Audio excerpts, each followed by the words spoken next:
Eu vou subir o nível aqui, cara, de um assunto que volta à tona 6 anos depois do seu ápice, que foi o julgamento em si de um fato ocorrido 2 anos antes, ou seja, em 2018.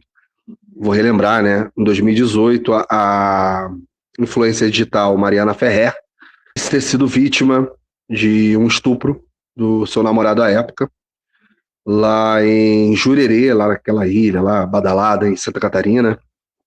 É o André Aranha, à época namorado dela. E aí em 2020, ali na época da pandemia, inclusive, teve o seu julgamento. Não sei quem lembra dos fatos.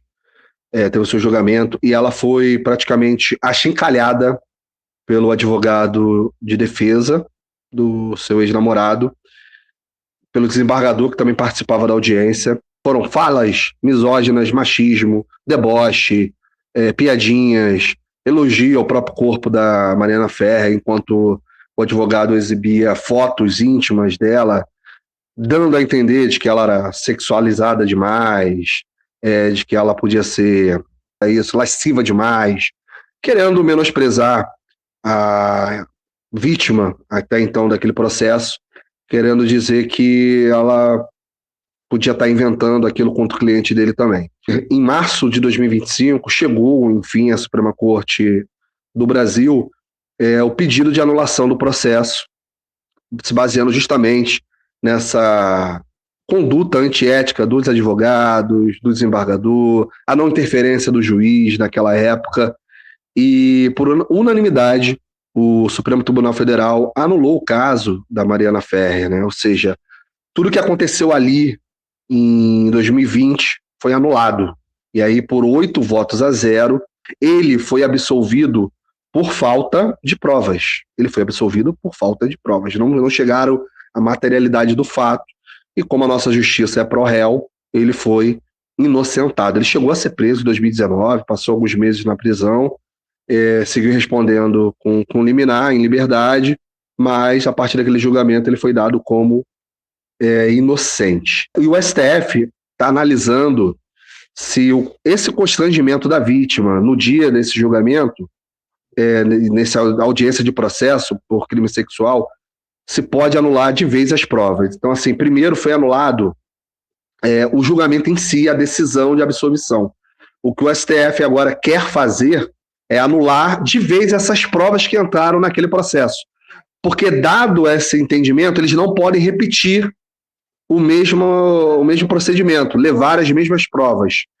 Ela foi vítima de machismo e misoginia, como eu estava falando aqui, nesse depoimento, com frases do tipo: não me venha com essas lágrimas de crocodilo. Isso foi dito pelo Cláudio Gastão, advogado à época, que sofreu menção de censura, ele foi criticado, ficou acho que um período sem poder atuar, porque ele era o cara que devia fazer esse freio, né, quanto o advogado que ali estava, e a Mariana Ferrer rebatia todas as piadas, a foto que o advogado colocou ali na mesa para a questão pública, perguntando por que ela estava tão sensual na foto. Aí ele até brinca, inclusive está bem bonitinha na foto, chama ela de mentirosa. Você parece uma anjinha aqui, só falta auréola, você quer enganar todo mundo.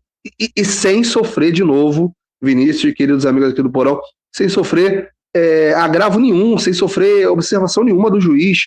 A gente está realmente acostumado a ver filmes, principalmente, né, da indústria estadunidense, aquelas coisas de embate entre o juiz e advogado, e a gente sabe, cara, somente no nosso judiciário brasileiro, que é inspirado no estadunidense, que a depender do que o advogado fala, o juiz na hora fala, ó, não vai por esse caminho, ou o próprio advogado de defesa, e pode ser o inverso também, né, de acusação ou de defesa, vir falar, não, seu juiz, só vai aceitar esse tipo de comportamento, ou esse tipo de palavreado, o que dá a entender essa piadinha, vamos nos ater aos autos, né, aos fatos, para não fugir do que é mais importante. Então, assim, o STF, a partir de então, já como costumeiramente faz, né, dada a nossa distribuição das instâncias, né, primeira e segunda instância e terceira instância, que é o Supremo Tribunal Federal, quer manter uma jurisprudência a partir de então para esses tipos de casos, ou seja, vai servir sempre de referência o caso Mariana Ferrer, para a conduta antiética de advogados, de promotores, de desembargadores e também da postura do juiz, que tem que estar ali justamente, de novo, como eu falei, para fazer essas observações, né? Para dar um freio, para observar que o cara exagerou, passou, cruzou algum limite.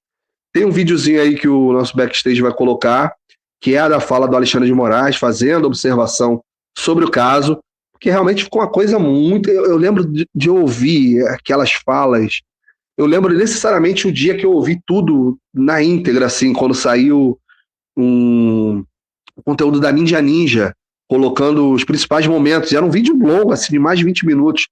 Me deu um mal-estar, me deu uma repulsa, como que aquela mulher estava sendo achincalhada ali na frente de homens que, claro, estavam fazendo primeiro, em síntese, o seu papel, recebiam para defender o acusado, até aí beleza. Você descredibilizar a acusação também faz parte, tranquilo, mas do jeito que eles faziam, estava nítido, tava cuspido escarrado, que eles estavam tentando diminuir a possível vítima como mulher. E é isso que agora foi observado pelo Supremo Tribunal Federal. Coloca aí, por favor. Claramente, então, a humilhação, o desrespeito, nem que fosse ré, a vítima deveria, nem que fosse ré, a pessoa deveria ser tratada com tamanho desrespeito. Nós aqui já anulamos em habeas corpus em relação a réus tratados com menos desrespeito do que a vítima. O que mostra o total despreparo desse advogado, a vergonha que deve ser para a família desse advogado, para a mãe desse advogado, e se tiver filhas, a vergonha que deve ser essa atitude profissional lamentável e criminosa. Ministro do Não tem nada demais mesmo. A pessoa que é virgem, ela não é freira, não, doutor. A gente está no 2020. Não é freira, não estou dizendo que é freira. Por que você apagou? Por que você... Essas fotos não tiraram demais. Mas por que você apaga essas fotos, Mariana? E só aparece essa tua carinha chorando, só falta uma auréola na cabeça. Voltou. Vinícius, você lembra do caso? Quer comentar? Fica à vontade aí. Eu não me lembrava, de verdade, mas agora, né, vendo aqui as fotos, né, a repercussão do caso, isso foi até doído, assim, porque a gente já está acostumado a ver ou saber como que esses casos de estupro são tratados, em sua maioria das vezes, pelas autoridades, né? Seja policiais, seja no judiciário, né? Ou seja, sempre essa descredibilização da vítima, sempre é uma nova, é como se fosse uma eu chamo de revitimização, né? A ideia de que quando você vai procurar ajuda, você sofre outra violência, dessa vez pelas pessoas ou pelas autoridades que deveriam te dar suporte ou te apoiar na investigação do caso, no acolhimento, na decisão. Não à toa foram criadas aí as delegacias da mulher, né? Enfim, que a gente ainda enfrenta problemas com isso para implementar de fato o que a lei determina, né? Enfim, o acolhimento das denúncias, enfim, e o show, obviamente, de comentários e loucuras que a gente vê pela internet toda vez que um caso como esse pipoca, né? Um caso de violência sexual pipoca por aqui pelas redes, que são ainda, infelizmente, muito frequentes. A gente vê o show de horror que são os comentários, principalmente dos homens. Cara, acho interessante que obviamente, a gente tem que subir o nível para esse tipo de decisão, para que ela vire, de fato, um precedente, né? Um precedente jurídico para a forma de lidar com esses abusos, esses absurdos que ocorrem diariamente nos tribunais, né? É isso que você falou, cara. Óbvio, a legislação, ela determina que todo mundo tem direito ao processo legal e a um advogado, e os advogados, muitas das vezes, é difícil você defender alguém, muitas vezes, com o qual você não concorda, né? Então, mas você tem que estar ali, esse é o papel ético enquanto profissional. Mas eu acho que existem caminhos também de fazer isso, né? Acho que existem caminhos, existem estratégias que eles podem fazer e na maioria das vezes, o lugar comum é sempre esse, né? De se aproveitar desse senso comum que já existe, de que a mulher ela é culpada pelo seu próprio estupro, e acabar, né, massacrando ali a vítima o tempo inteiro com esse tipo de informação, com esse tipo de estratégia jurídica, vamos dizer assim, né, de descredibilizar a denúncia e a pessoa que está fazendo a denúncia. Então, assim, cara, tem que subir o nível mesmo, foi um absurdo, e que bom que o julgamento foi anulado, não é isso? E agora... Vai voltar para a primeira instância, vai voltar ali para onde tudo começou, que é tratar de maneira justa a vítima, sem menosprezá-la. Então, o mais importante a partir de agora é que em algum lugar desse país, quando os advogados estiverem atuando, ou um promotor mais atento, ou até um juiz que não quer que isso aconteça, pode invocar esse exemplo, falar, gente, eu acho que a gente não pode ir por esse caminho que está acontecendo aqui, está relembrando muito o caso Mariana Ferrer, e aí esse caso já não vai ficar só ecoando no tribunal, não vai só subir pela boca do cara e vai ficar no ar. Não, agora vai ser uma tese, vai ser um embasamento jurídico, né? Realmente, analisando aqui, a gente está realmente parece repetindo esse caso. Não vamos fazer assim. Porque quantos e quantos casos já devem ter acontecido no Brasil, na história do judiciário brasileiro, que infelizmente aconteceu aquilo ali. Muitos advogados experientes, vítimas e promotores, juízes também devem ter olhado agora e falar, caramba, tudo que aconteceu aqui que o STF está fazendo, eu participei no passado. Eu já vi, o que já compôs, às vezes até na faculdade, simulações, algo do tipo, poxa, a gente já passou por isso. Então, que a partir de agora tenha um novo curso, tenha um novo entendimento do que aconteceu.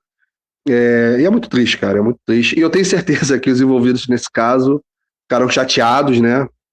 O citado, advogado, o juiz, mas não sei se eles vão entender o recado, né? De vez, ou se vão concordar, né? Ou se vão admitir que erraram. Essa é a parte que mais incomoda, né, o Vinícius, porque às vezes conversando entre os seus, entre os pares, vão falar, isso é palhaçada, é mimimi, olha o que elas fazem, né? Acho que a gente está num momento interessante de discutir, não por um viés, por esse viés do lado de lá, né, da direita, da extrema-direita, como se a justiça sempre estivesse perseguindo eles, essa coisa, não, né? Não estou aqui fazendo coro ao pessoal que vai criticar o STF como ditadura da toga, não é nada disso, mas a gente sabe, criticamente sabe e conhece que o judiciário é um poder, é um dos poderes complicados do nosso país, né? A gente não tem problemas só no executivo e no legislativo, a gente tem problemas no judiciário, super salários, penduricários, privilégios, enfim, né? Uma série de questões de influência, de compra de decisão, enfim, né? E na maioria das vezes a gente é um dos poderes que passa ali meio batido, né? Na maioria das vezes a gente não vê as mesmas punições, a gente não vê, não tem a visibilidade que tem quando ocorre dentro do que são chamados dos cargos políticos, né? Então, acho que é um momento interessante para a gente discutir isso de forma crítica e estabelecer mecanismos, sabe, que aprimorem o trabalho da justiça, que é